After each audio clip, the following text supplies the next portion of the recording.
이 제자들에게 나타난 예수님에 대한 이야기를 읽다 보면 하나님의 은혜가 그들에게 더해졌고 하나님이 얼마나 오래 참음으로 그들을 인도하시고 있는지를 깨닫게 됩니다. 자, 그들은 불순종했습니다. 예수님이 분명히 죽은 자 가운데서 살아날 거라고 여러 차례 말씀하셨음에도 불구하고 그들은 여전히 믿지 못했었고, 심지어는 여인들의 증언, 우리가 무덤이 열려 있고 천사 두 사람이 예수님이 부활하셨다고 우리에게 말씀하셨다는 증언을 들었음에도 불구하고 믿지 못하고, 그리고 엠마오라는 지역으로 내려가고 있었던 것입니다. 그들을 그렇게 그대로 가게 하셔도 되었는데 주님은 더 큰 사랑을 가지고 그들에게 달려오셨고 그들을 노중에서 가르쳐서 깨닫게 하셔서 돌아오게 하신 겁니다. 이것이 이 두 제자가 경험한 내용이고, 그리고 지금도 우리 모두에게 주님이 주시는, 주님이 역사하시는 그 모습을 그림처럼 설명해 줍니다. 이 두 제자에게 더해진 은혜, 불신 속에서 돌아가고 있는 그들을 설득해서 다시 공동체, 믿음의 공동체로 돌아올 수 있게 만들어주신 주님의 모습이 단 한 번의 사건이 아니라 지금도 주님께서 우리 가운데, 아니 우리 자신에게 하시는 일을 그림처럼 모형적으로 보여준다고 말할 수 있습니다. 그래서 우리 자신에게도 똑같은 일이 있었다는 것을 이 사건을 읽다 보면 깨닫게 됩니다. 우리가 얼마나 우리의 삶 가운데 엠마오로 가는 길을 택하고 그 길을 내려갔습니까? 이런저런 작은 일 때문에 우리는 쉽게 진리를 저버리고 주님께 등을 돌린 적이 수없이 많이 있습니다. 그럼에도 불구하고 내가 오늘 이 순간까지 주의 이름을 부르고 있는 것은 주님은 우리를 그냥 내버려 두신 것이 아니라 우리의 노중, 우리의 인생의 길에 참여해서 우리를 가르치시고 일깨우고 깨닫게 해서 발걸음을 돌이키게 하신 것입니다. 이 엠마오 두 제자에게 하신 그 일이 바로 우리의 신앙생활 노정에서 경험하는 일이라는 것입니다. 그들에게 나타나신 그 예수께서 우리의 신앙의 노정 가운데 우리에게도 동일하게 나타나셨다는 것입니다. 그래서 얼핏 역사 속에서 특별한 은혜를 받았던 두 제자의 이야기처럼 읽고 있지만 실제로는 우리의 신앙 노정 가운데 주님께서 어떻게 우리를 붙잡고 이끄시는지를 이 모습 속에서 깨닫게 되는 것입니다. 자, 이 두 제자의 이름이 한 사람의 이름은 명확하게 기록되어 있습니다. 그래서 18절에 보면 그 한 사람인 글로바라는 자가 대답하여 가로되 당신이 예루살렘에 우거하면서 그늘 거기서 된 일을 홀로 알지 못하느냐. 자, 명확하게 그 제자의 이름을 기록했습니다. 왜냐하면 꾸며낸 이야기가 아니라 사실이라는 걸 증인의 위치를 준 겁니다. 그래서 실제 그 이름을 기록했고, 이 글로바는 초대교회에 널리 알려진 이름이기 때문에 이 사건이 사실이라는 것을 분명하게 입증하게 되는 것입니다. 그리고 또 한 사람의 이름은 기록되지 않았는데 우리로 하여금 우리 자신이 어떤 의미에서 기록되지 않은 그 또 한 사람의 모습이다 라는 것을 깨닫게 됩니다.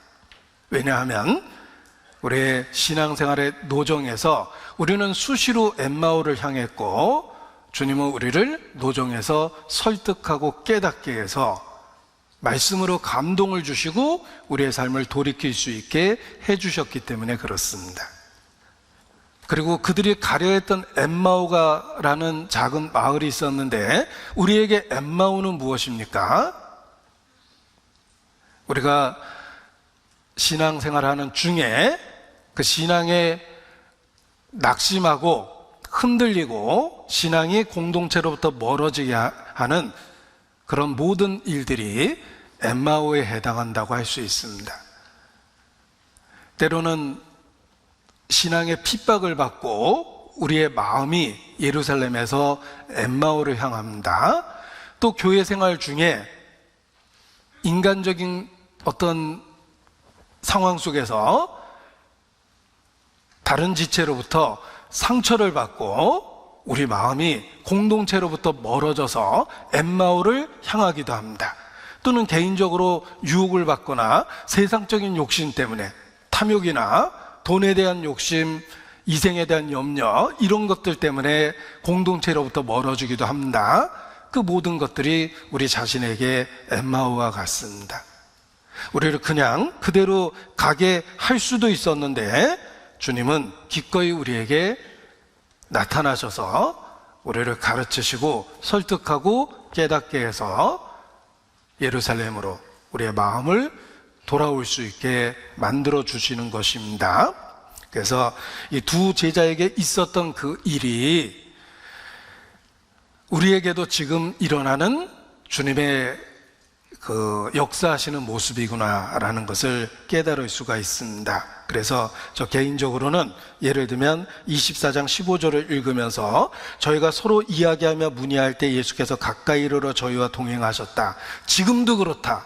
이렇게 제가 메모를 했고, 그리고 예를 들면 27절에도 이에 모세와 및 모든 선지자의 글로 시작하여 모든 성경에 쓴 바 자기에 관한 것을 자세히 설명하시는 모습 속에서도 지금도 나에게 주님은 그러한 일을 하고 계시다 라고 이렇게 메모를 했습니다.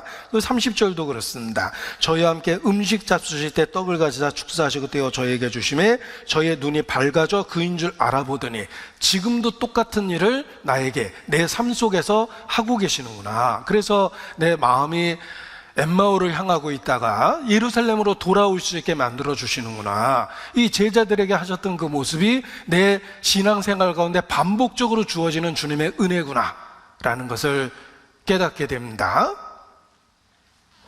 예수님은 다른 모습으로 나타나셨습니다. 제자들이 예수님인지 못 알아보다가 어느 순간에 알아봤습니다. 우리도 마찬가지입니다.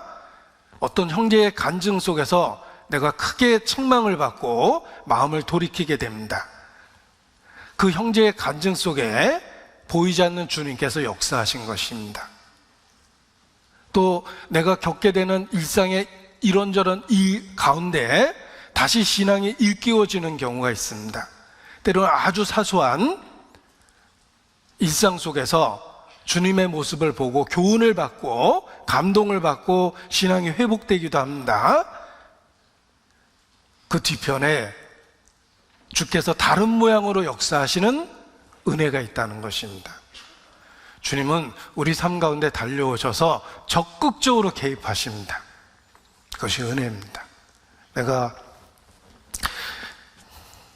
버림받은 자가 아니라 은혜 가운데 있다는 증거는 주님의 적극적인 간섭을 받고 있다는 거예요.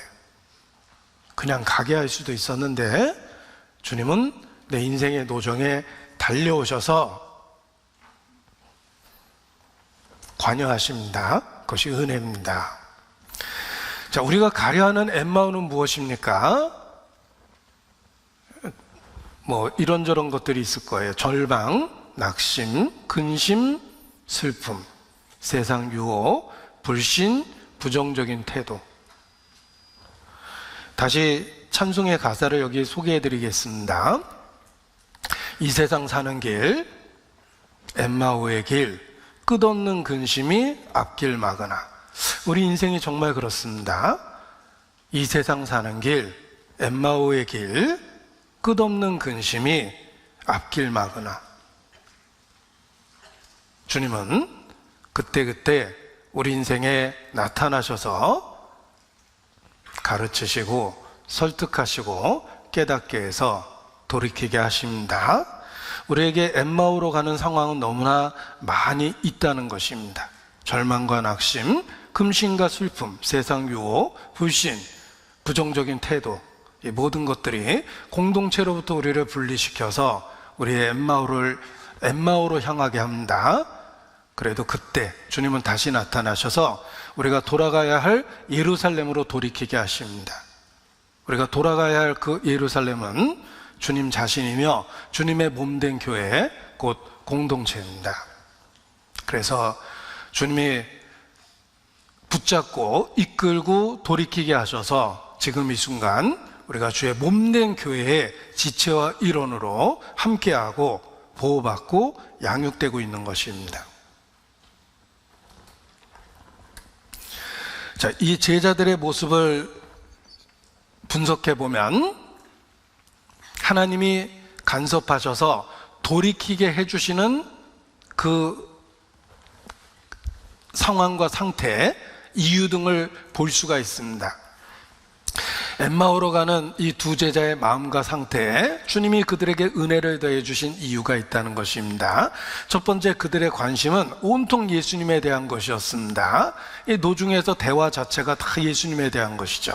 그리고 두 번째는 그들은 세상적인 슬픔이 아닌 주님에 대한 것으로 슬퍼하고 있었습니다.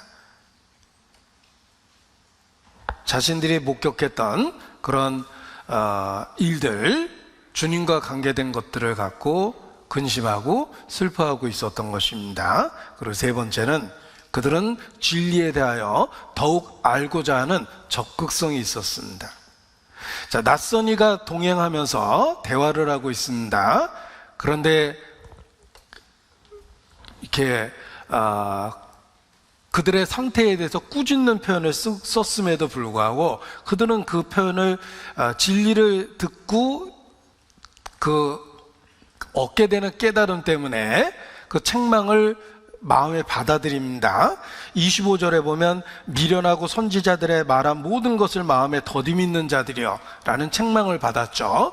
미련하다는 책망도 받고 더디밌는다라는 책망을 받았음에도 불구하고 그들은 그 책망보다도 자신들이 듣게 되고 이해되는 그 가르침에 대한 깨달음 때문에 그 모든 것들을 마음에 받아들인 것입니다. 그리고 여기 중요한 것이 있습니다. 28절, 저희의 가는 촌에 가까이 가매 예수는 더 가려 하는 것 같이 하시니, 예수님은 계속 길을 가려는 모습처럼 이렇게 보이셨습니다. 만일 제자들이 진리를 적극적으로 배우겠다라는 적극성이 없었다면 그 순간에 아유, 좋은 말씀 많이 들었습니다. 다음에 인연이 되면, 기회가 되면 또 뵙도록 하겠습니다. 안녕히 가십시오 하고 헤어졌을 수도 있을 겁니다. 그런데 그들은 더 진리를 알고자 하는 적극성이 있었습니다. 예수님은 더 가려 했고 그들은 그 예수님을 붙잡았습니다. 왜냐하면 진리를 더 알고자 하는 적극적인 마음이 있었기 때문에 그렇습니다. 그래서 29절에 보면 저희가 강권하여 가로되 우리와 함께 유하사이다. 강권해서 예수님을 붙잡고 더 말씀을 듣게 되고 마침내 떡을 떼어 주실 때 예수님을 알아본 겁니다. 생각해 보십시오. 예수님이 더 가려 할 때 그냥 보낸다는 것은 진리에 대한 관심이 적다는 뜻입니다. 그런데 적극적으로 붙잡았기 때문에 돌아올 수 있었던 겁니다. 그들은 적극적으로 반응을 했다는 거예요. 더 알고 싶었기 때문에 그렇습니다. 예수님은 그것을 테스트하려고 더 가려하는 것 같이 하셨던 것입니다. 우리에게 진리를 알려주십니다. 그리고 그 진리를 맛보았다면 우리는 반드시 적극적으로 반응해야 되는 거예요. 하나님은 진리를 맛보게 하십니다. 그리고 기다리십니다. 자신이 맛본 그 진리에 대해서 적극적으로 반응하기를 원하시는 거예요. 이 제자들이 그러했습니다. 그들은 더욱더 알고자 하는 적극성이 있습니다. 그래서 가려하는 예수님을 붙잡았어요. 저희가 강권하여 가로되 우리와 함께 유하사이다. 이것이 우리에게 필요한 마음입니다. 사도행전 16장, 사도행전 16장입니다. 14절, 두아디아 성의 자주장소로서 하나님을 공경하는 루디아라는 한 여자가 들었는데, 자, 빌립보 지역에 많은 사람의 말씀을 들었는데 루디아는 적극적인 반응을 합니다. 그래서 루디아가 구원을 받고 그의 가족이 구원을 받고 그의 집이 개방되고 그리고 빌립보 교회가 생긴 겁니다. 루디아라는 여자가 들었는데 주께서 그 마음을 열어 바울의 말을 청종하게 하신지라 저와 그 집이 다 세례를 받고 우리에게 청하여 가로되 말을 만일 나를 주 믿는 자로 알거든 내 집에 들어와 유하라 하고 강권하여 있게 하니라. 적극성이 있었죠. 아유, 갈 데 없으시면 우리 집에 있으셔도 돼요. 이런 식으로 표현했으면 바울과 그 일행은 틀림없이 신세를 끼치지 않으려고 그 집을 떠났을 것입니다. 그런데 루디아는 강권해서 붙잡았어요. 적극성이 있었습니다. 그래서 더 큰 축복을 받게 된 것입니다. 자, 그들은 불신 상태에서 엠마오로 가고 있었지만 진리에 대해서 적극적으로 반응하는 적극성이 있었습니다. 우리도 마찬가지예요. 우리도 연약하고 형편없는 믿음의 수준을 하나님 앞에 혹 갖고 한다 하여도 적어도 진리에 대한 적극적인 반응이 있어야 됩니다. 우리의 유일한 소망이기 때문에 그렇습니다. 평생에 듣던 말씀 또 들려주시오. 이 제자들은 여기 정리했습니다. 그들은 진리에 대하여 더욱 알고자 하는 적극성이 있었습니다. 그리고 네 번째입니다. 그들은 올바로 깨닫고 곧바로 전혀 지체가 없었죠. 밤중 그 길을 달려서 예루살렘으로 돌아왔습니다. 그들은 단지 진리를 깨달은 게 아니라 그 깨달음을 바탕으로 해서 그 시로 일어나서 예루살렘으로 돌아왔습니다. 그들은 지체하지 않았다는 거예요. 실제 행동의 변화를 한 것입니다. 그리고 이들을 이렇게 돌아올 수 있게 주님이 하신 그 방법은 말씀을 더욱 자세히 가르쳐 설명하시고 깨닫게 하신 것입니다. 엠마오로 가고 있는 그들을 어떻게 예루살렘으로 돌이키게 하셨습니까?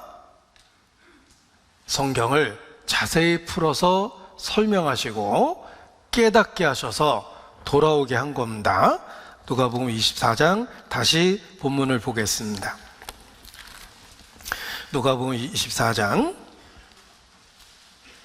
26절 그리스도가 이런 고난을 받고 자기 영광에 들어갈 것이 아니냐 하시고 이에 모세와 및 모든 선지자의 글로 시작하여 모든 성경에 쓴 바 자기에 관한 것을 자세히 설명하시니라.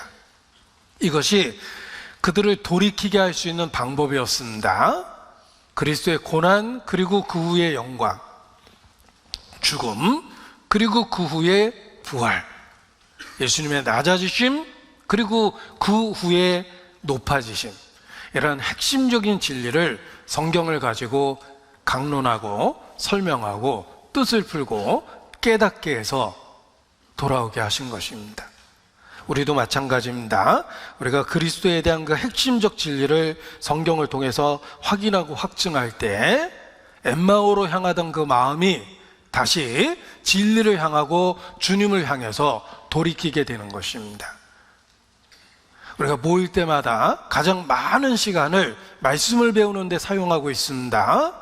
그 이유는 말씀에 대한 이해와 깨달음을 통해서 우리가 얼마나 확실한 진리를 갖고 있는지 확인하고 확증하면서 우리의 마음을 엠마오에서 예루살렘으로 돌이키는 겁니다. 말씀에 대한 이해에 그 감동이 우리의 마음을 주님께로 다시 향하게 해주는 겁니다.